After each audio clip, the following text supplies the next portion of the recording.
Hello and अस्सलाम वालेकुम everyone, welcome back to another video. Hope you all are doing well.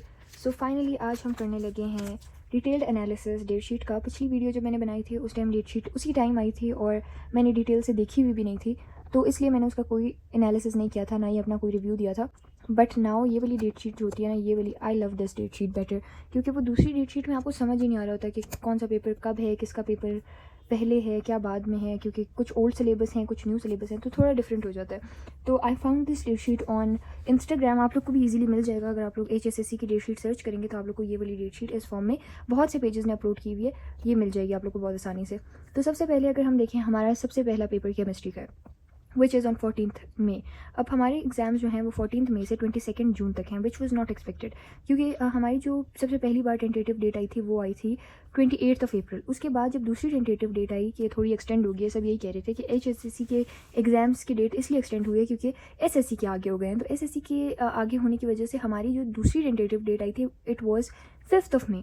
But जो date sheet आई है वो ना 5 मई की है ना 28 मई की है, वो बहुत ही कम्प्लीटली डिफरेंट चीज़ आई है और अनएक्सपेक्टेड डेट थी, ये नहीं पता थी। और हमारी डेट शीट आई है 14th मई की, विच इज़ क्वाइट लेट, और इसकी वजह से ICS और प्री इंजीनियरिंग वाले बच्चों का जो प्रॉब्लम हो रहा है वो भी मैं इनमें डिस्कस करूँगी। बाकी लेट्स गेट स्टार्टेड।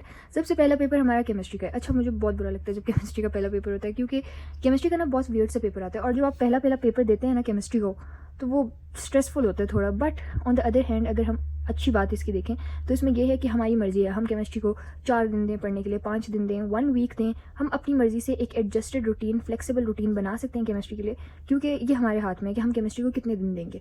वरना तो बाकी डेज़ ये होता है कि स्पेसिफाइड होते हैं, वो उसमें आप कोई चेंजेस नहीं कर सकते। So this is the only good thing about chemistry being the first paper.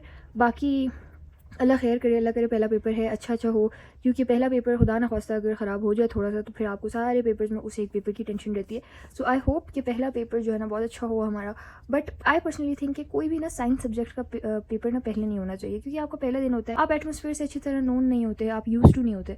तो आई पर्सनली थिंक कि पहला पेपर हमेशा जो है ना किस नॉन कोर्स सब्जेक्ट का होना चाहिए। फॉर एग्जाम्पल इंग्लिश कर लें, उर्दू कर लें, कि आप थोड़े से यूज टू हो लें। फिर हमारे पास आ जाता है दूसरा पेपर उर्दू का, उसमें इन्होंने हमें 3 दिन का गैप दिया है, which I think is really nice. आप उर्दू की तैयारी आराम से 3 दिन में कर सकते हैं, और 3 दिन में हम किस तरह से डिस्ट्रीब्यूशन करेंगे वो फिर मैं आप लोगों को बाकी वीडियोस में बता दूंगी। लेकिन अभी मैं आप लोग को इतना बता देती हूँ कि 3 दिन में आप आसानी से इसलिए कर सकते हैं, अगर आप एक दिन आप सारी नज़मों की नज़म करें, सारी नज़म की तशरीह करें, और दूसरे दिन अगर आप सारी गज़लों की तशरीह करें, थर्ड डे आप सारी ग्रामर कर लें, so you can cover your complete Urdu syllabus in 3 days very easily. और मैंने तो इस बार उर्दू पढ़ी भी नहीं है, तो I don't even know properly कि सिलेबस में क्या क्या चीज़ें इंक्लूड हैं। तो when I will study it I will let you guys know everything in detail. और उसके बाद फिर हमारे पास आ जाता है पाकिस्तान स्टडीज़ का पेपर। Again we are given 3 days। I think अच्छा है, 3 दिन अच्छे हैं, but it could have been better. 4 दिन होते, 5 दिन होते, सो और भी ज़्यादा अच्छा हो सकता था। 3 दिन भी ठीक है, लेकिन 3 दिन के हिसाब से हमें 4 चैप्टर्स करने पड़ेंगे एक दिन में। तो अगर हमें 4 दिन दे देते तो we could have easily done 3 chapters a day, but अभी भी अच्छा है। एफसेक्स की जो डेट शीट आती है ना, SSC लेवल पे तो हमारा एक दिन का भी गैप नहीं होता था, और अब जब हम HSSC लेवल पे आए तो प्री बोर्ड्स और सेंडअप्स में सिर्फ एक दिन का गैप होता है पाकिस्तान स्टडीज़ के लिए। तो उस हिसाब से एफसेक्स के स्टूडेंट्स के लिए फेडरल बोर्ड की डेट शीट हमेशा एक ब्लेसिंग होती है, क्योंकि चाहे जितना भी मुश्किल पेपर क्यों ना हो, हमें प्री बोर्ड की डेट शीट में सिर्फ 2 दिन का गैप होता है। चाहे जितना भी मुश्किल पेपर क्यों ना हो, चाहे वो केमिस्ट्री हो, मैथ्स हो, फिजिक्स हो, जो भी हो, 2 दिन के गैप से ज़्यादा नहीं मिलता। मैक्सिमम 2 दिन है, और मिनिमम हमें 1 दिन मिल जाता है पाकिस्तान स्टडीज़ वगैरह में, कुछ तो विदाउट गैप भी हो सकते हैं। तो ये सीन होता है, इसलिए हमें ये वाली डेट शीट ना बहुत अट्रैक्ट करती है। उसके बाद हमारे पास आ जाता है बायो का पेपर। अब बायो में हमारे पास आ जाता है 9 days का गैप। 9 days का गैप इसलिए है, बीच में ईद भी है, तो ईद की वजह से इन्होंने हमें वैसे भी 1 वीक ऑफ दी है, और बाकी गैप भी दिया हुआ है बायो के पेपर में 2 दिन का और भी। तो ईज़िली हो सकता है, बहुत आसानी से हो सकता है, क्योंकि 9 days is a huge thing, बहुत बड़ा गैप है, और ये इसमें आसानी से बायो कवर हो सकती है। एंड आई एम ग्लैड कि बायो के पेपर में इन्होंने 9 days का गैप दिया, क्योंकि बायो का सिलेबस अच्छा खासा है, तो अच्छा है, मेडिकल वाले स्टूडेंट्स ईजिली तैयारी कर सकते हैं। और अगर वो लोग अपनी 9 days में आराम से वो 3 दिन अपनी ईद प्रॉपर सेलिब्रेट भी करें ना, तो बाकी फिर पीछे 6 दिन रह जाते हैं, और 6 दिन is still more than enough for preparing bio. So this gap is really good. उसके बाद हमारे पास आ जाता है मैथ्स का पेपर। हमारे मैथ्स के पेपर में ICS वाले स्टूडेंट्स और प्री इंजीनियरिंग वाले स्टूडेंट्स के लिए 12 दिन का गैप है। अगेन ह्यूज गैप, बहुत टाइम है, बहुत आसानी से प्रिपरेशन हो सकती है। मैथ्स की तो 2 बार भी हो सकती है इतने ज़्यादा टाइम में। हमारे टोटल 10 चैप्टर्स हैं, एक दिन में एक चैप्टर भी करें तो फिर भी हो जाएगा। और अगर आप आसानी से 3 दिन अपनी ईद की सेलिब्रेशन करें, still you have 9 days to prepare for maths. So बहुत अच्छा टाइम दिया हुआ है, बहुत अच्छा लंबा टाइम है। बाकी हमारे पास आ जाता है उसके बाद कंप्यूटर का पीवीए, और उसमें सिर्फ इन्होंने एक दिन का गैप दिया हुआ है।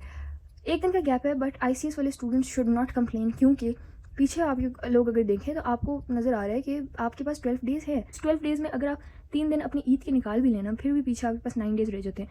9 डेज़ में अगर आप एक हफ्ता भी मैथ्स की प्रिपरेशन कर लें, still you have 2 days left. उन 2 डेज़ में आप आराम से कंप्यूटर के पीबीए की तैयारी भी कर सकते हैं, और फिर जो मैथ्स के बाद एक दिन का ऑफ होगा उसमें आप रिवाइज कर लें। So the gap is very huge, आप उसमें आराम से मैथ्स और कंप्यूटर दोनों की तैयारी कर सकते हैं। उसके बाद हमारे पास आ जाता है फिजिक्स। फिजिक्स का ये सीन है कि प्री इंजीनियरिंग वाले जो हमारा है, हम लोग जैसे कंप्यूटर का पीबीए नहीं दे रहे, तो हमारे लिए फिजिक्स के पेपर में 5 दिन का गैप है। फिर उसके बाद आ जाते हैं बायो वाले स्टूडेंट्स। बायो वाले स्टूडेंट्स के लिए 8 डेज़ का गैप है। उनके लिए अच्छा खासा है, क्योंकि देखिए उनका बायो का पेपर फर्स्ट को है, उसके बाद डायरेक्ट उनका फिजिक्स का पेपर है, ये बीच में दोनों उनका नहीं है। इसमें सबसे कम गैप जो फिजिक्स के लिए है वो आईसीएस वालों का है, उनका 3 डेज़ है। फिर उसके बाद हमारा है वो 5 डेज़ है प्री इंजीनियरिंग वालों का, और उसके बाद बायो वालों का सबसे ज़्यादा है which is 8 days. And I think सारों का गैप ठीक है। आईसीएस वालों को थोड़ा सा कम लग रहा होगा, बाकी pre engineering and pre medical it's good to go, बहुत अच्छा गैप दिया हुआ है। 3 डेज़ में भी फिजिक्स हो जाएगी, फिजिक्स के लिए इतना ज़्यादा टाइम नहीं चाहिए होगा, सो हो जाएगी। उसके बाद आ जाता है केमिस्ट्री का PBA. This is where I have problem. Chemistry का पीबीए एक दिन क्यों दिया है भाई? 10th को हमारा फिजिक्स का पेपर है, 11th को गैप है, 12th को हमारा फिजिक्स का केमिस्ट्री का पीबीए है, 12th को हमारा केमिस्ट्री का पीबीए है। अब एक मसला है, केमिस्ट्री का जो पीबीए होता है ना, वो सबसे अजीब होता है। मतलब सारे पीबीएज में केमिस्ट्री का पीबीए अजीब होता है, क्योंकि केमिस्ट्री का जो पीबीए होता है वो केमिस्ट्री की थ्योरी से काफ़ी डिफरेंट होता है। अब फिजिक्स का जो पीबीए है ना, वो फिजिक्स की थ्योरी से बहुत रिजेंबलेंस रखता है, बहुत चीज़ें उसमें सेम होती हैं, फॉर्मूला सेम होते हैं, कॉन्सेप्ट सेम होते हैं, आपने पढ़ा हुआ होता है, तो वो ऑलमोस्ट ठीक है, समझ आया हुआ होता है और बहुत क्लोज इनफ होते हैं। बट केमिस्ट्री का पीबीए वो अलग चीज़ है, वो कहीं भी हल्का सा भी थ्योरी से मैच नहीं हो रहा होता। केमिस्ट्री का PBA is something out of the world thing, और केमिस्ट्री के पीबीए में इन्होंने एक दिन का गैप दिया, which is something I don't like at all. या फिर ये केमिस्ट्री का पीबीए जो है ना, ये अगर हमें मैथ्स के फ़ौरन बाद दे देते ना, तो I would have been happy कि मतलब केमिस्ट्री का पीबीए और कंप्यूटर साइंस का पीबीए एक दिन पे ले लेते। कंप्यूटर साइंस वालों को जैसे ये एज मिला हुआ है कि मैथ्स के पेपर से पहले उनके पास 12 डेज़ का गैप है, वो उसमें कंप्यूटर का पीबीए करेंगे, तो वो फ्रेश होगा, फिर वो रिवाइज़ कर लेंगे।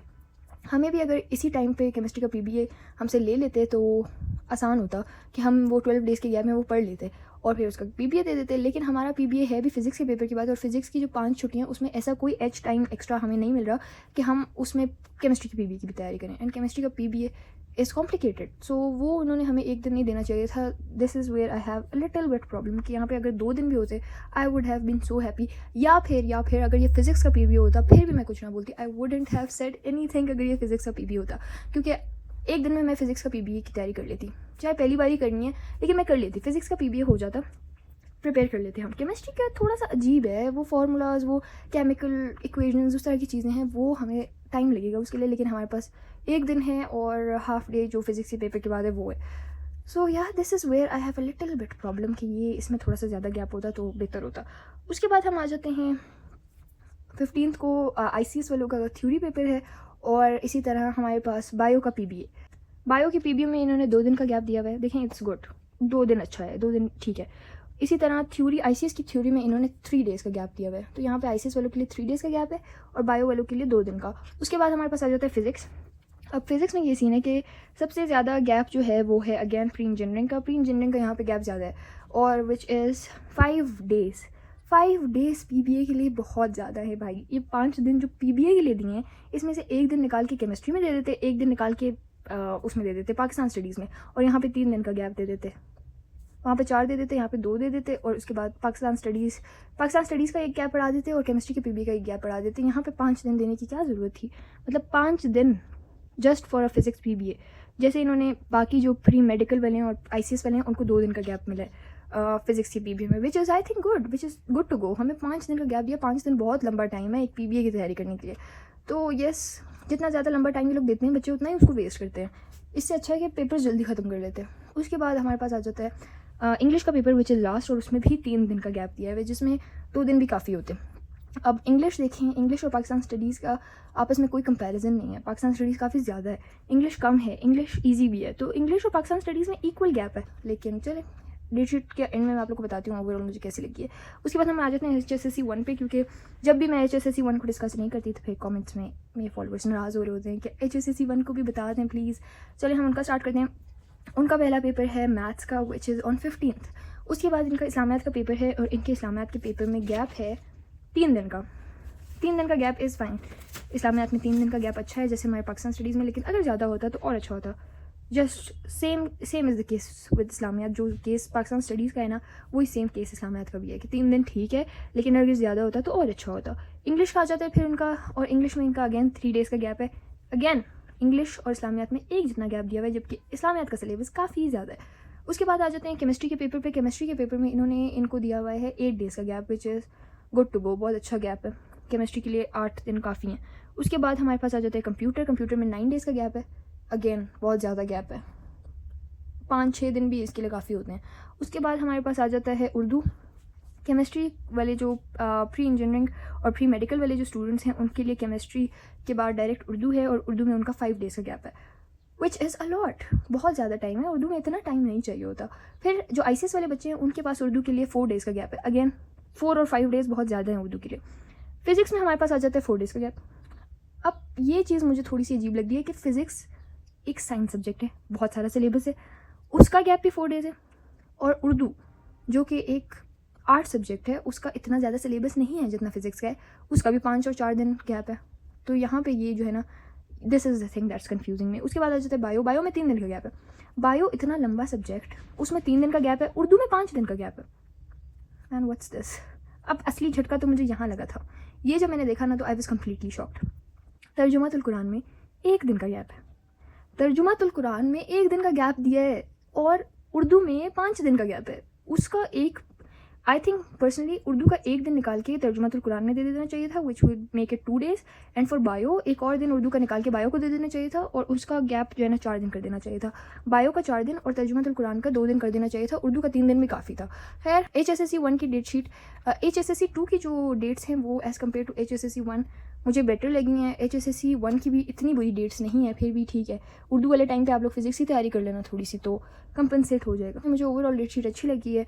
ये 2-3 चीज़ें थी जो मैंने आप लोग को ऑलरेडी बता दिया। एक तो ईद बीच में नहीं आनी चाहिए, या तो ईद से पहले पूरे पेपर ले लें या ईद के बाद पूरे पेपर ले लें, क्योंकि ईद जब बीच में आती है ना, और ऐसे जब हमें 12-12 दिन की ईद की छुट्टी बीच में मिलती है, उसमें बच्चे नहीं पढ़ पाते। हमारा एक टेम्पो, एक तो बहुत मुश्किल से हमारा टेम्पो बोर्ड्स का बनता है।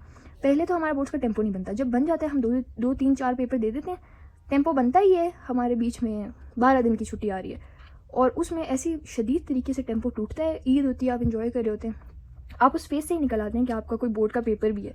तो इस तरह जब टेम्पो टूटता है ना, फिर दोबारा उसको बिल्ड करना बहुत मुश्किल होता है। ईद के बाद पेपर देना बहुत मुश्किल काम है, क्योंकि आपका टेम्पो कम्प्लीटली टूटा हुआ होता है, आपको फील ही नहीं हो रहा होता कि आपके बोर्ड के पेपर्स अभी रहते हैं। तो इसीलिए या तो बोर्ड के पेपर्स ईद के बाद होने चाहिए, या ईद से बिल्कुल ही पहले होने चाहिए।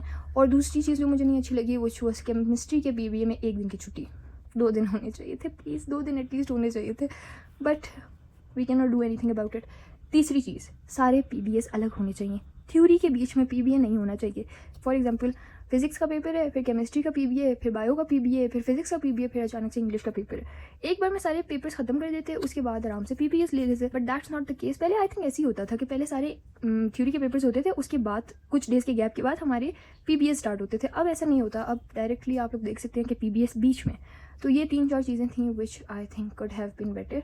बाकी ओवरऑल डेट शीट मुझे बहुत अच्छी लगी है। गैप्स अच्छे हैं, सारे गैप्स अच्छे हैं सिवाय केमिस्ट्री के PBA की। और HSSC 1 के लिए आई थिंक तर्जुमातुल कुरान का गैप कम है। बाकी आई डोंट नो उनका सिलेबस कितना है तर्जुमातुल कुरान का, हो सकता है कम हो उनका syllabus and they are happy about it. I don't know this.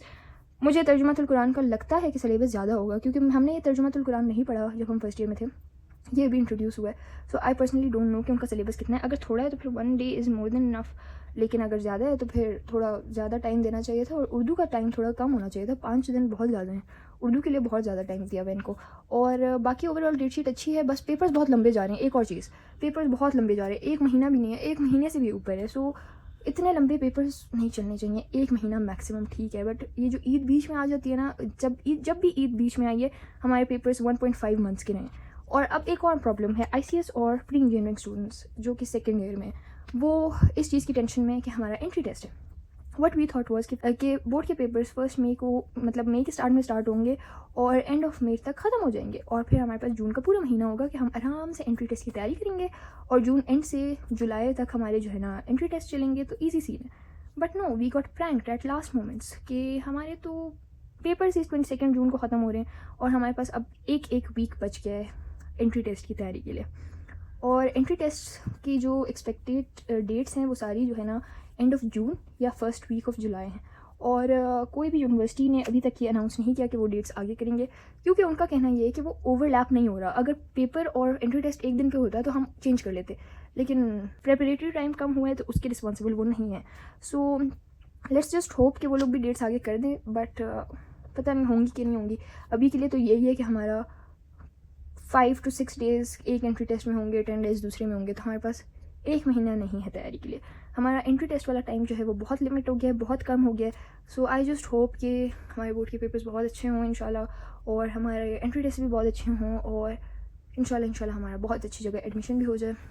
बाकी एमडी कैट वाले जो स्टूडेंट्स हैं, आप लोग की कोई ऑफिशियल नोटिफिकेशन नहीं आई कि बोर्ड्स के फ़ौरन बाद आप लोग के होंगे। वो जो चीज़ें चल रही थी सोशल मीडिया पे कि फ़ौरन एमडी कैट होगा और इतने दिन का गैप होगा, 1 वीक होगा, ऐसे होगा, अभी तक कोई ऑफिशियल नोटिफिकेशन नहीं आई। तो जब तक ऑफिशियल नोटिफिकेशन नहीं आती तब तक तो आप लोग का एमडी कैट उसी टाइम पे होगा जो बहुत अरसे से होता आ रहा है। सो लेट्स जस्ट होप कि आप लोग की भी ऑफिशियल नोटिफिकेशन ना आए, ताकि एमडी कैट अपने टाइम पे आराम से उनसे हो जाए। बाकी for us the time has decreased a lot. हमारे पास प्रिपरेशन का टाइम नहीं रहा एंट्री टेस्ट के लिए।